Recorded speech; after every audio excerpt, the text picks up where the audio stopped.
Indi Hartwell. We're at Bar Wrestling. Thank you so much for doing this. Thank you for having me. So how are you enjoying it here? I love it. I've only wrestled one other time in California, which was last time at Bar Wrestling, and the crowd was amazing, so I was super excited to come back, and the crowd did not disappoint tonight. I had so much fun. So my first question is, what made you want to be a wrestler? I think it was the larger-than-life characters that drew me in to wanting to be a wrestler.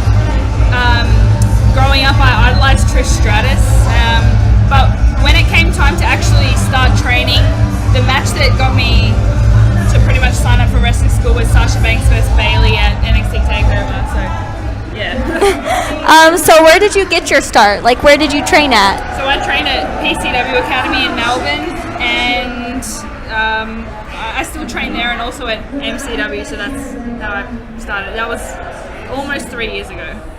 Wow. So what started the impressive gimmick? Okay, so I'm pretty sure it started back last November, so almost a year ago. I was wrestling Tessa Blanchard in Melbourne, which is my hometown, and I did a springboard dropkick, which is not something I had ever done before. So I guess it kind of impressed people, and everyone just started calling me impressive. So it just stuck from there. What's the difference in wrestling in Australia as opposed to like here? It's actually very different, but I think it depends where you go in America. I mean, I haven't wrestled in a lot of different states here, but the shows that I wrestle at usually in Australia definitely aren't like bar wrestling. So yeah, I guess it's cool wherever you go. It's different all the time. Yeah. So are the fans / crowd different in Australia as opposed to here? The crowd here most of the time is more appreciative because they obviously don't get to see me often. So when I'm here, I feel like they really take advantage of it. You know, they buy 8x10s, they support me and stuff.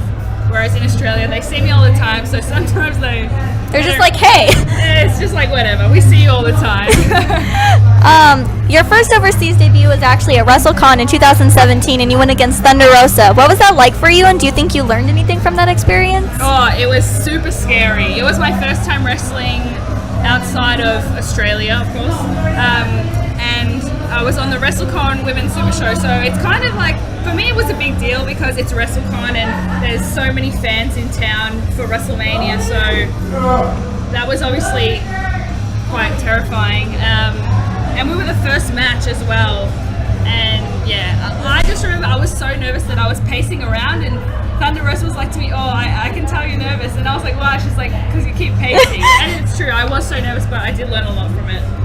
It was really fun. I watched that match, and I remember making a post for you, and I was like, you guys gotta check her out. Like, every single time in you comments, you were like, thank you so much, like, tag me. And I was like, oh, I'm sorry, I forgot to tag you. Thank you. Your bar wrestling debut with Tessa was super fun. What did you think of the debut, and what did you think about the crowd / atmosphere here?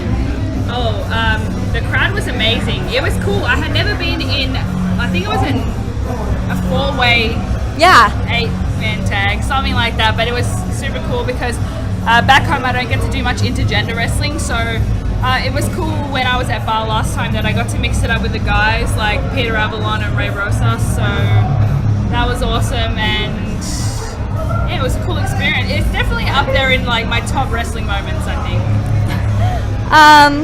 What's a title you would really like to win? A title I would really like to win? Well, my home promotion is MCW, Melbourne City Wrestling, and currently we don't have a women's title, so I'd love for them to introduce a women's title and for me to be the first to win it. I think that'll be impressive, and obviously the ultimate goal is to win a WWE Women's Championship. Speaking of titles, you are currently the Riot City Women's Champion. What's been the best part of being champ? Who's someone you would love to defend it against?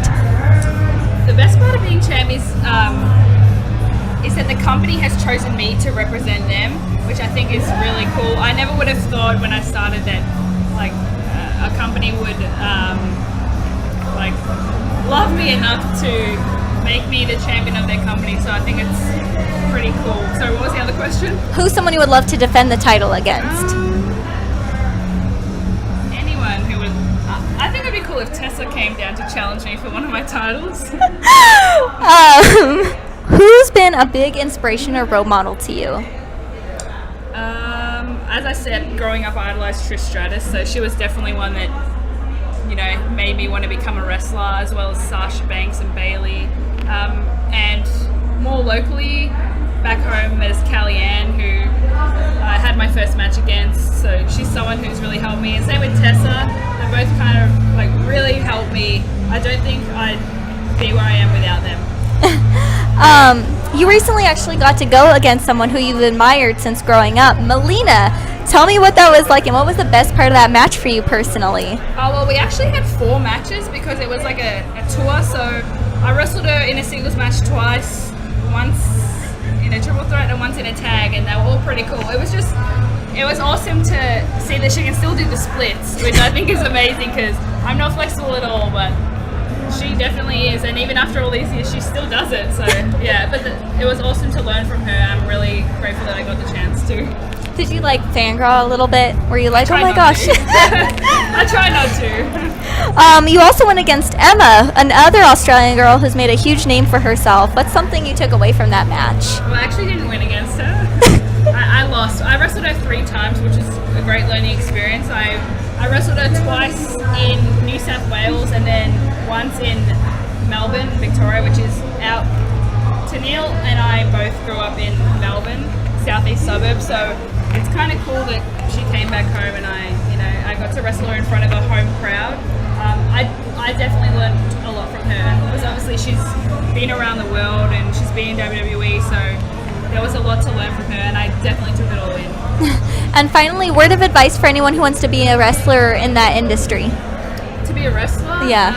I think before you start training, it's important to have a good diet and definitely make sure you go to the gym. I was going to the gym for a few months before I started, which was great. I don't think I would have been able to keep up if I didn't go to gym. It's extremely important, especially when you're in the ring with other people. They're trusting you with their life, so you got to make sure you're strong for sure. Yeah, so if you can't pick them up, then you're pretty much... you don't want to... You do want to drop them, but you don't. Thank you so much for doing this interview, and it was lovely to have you.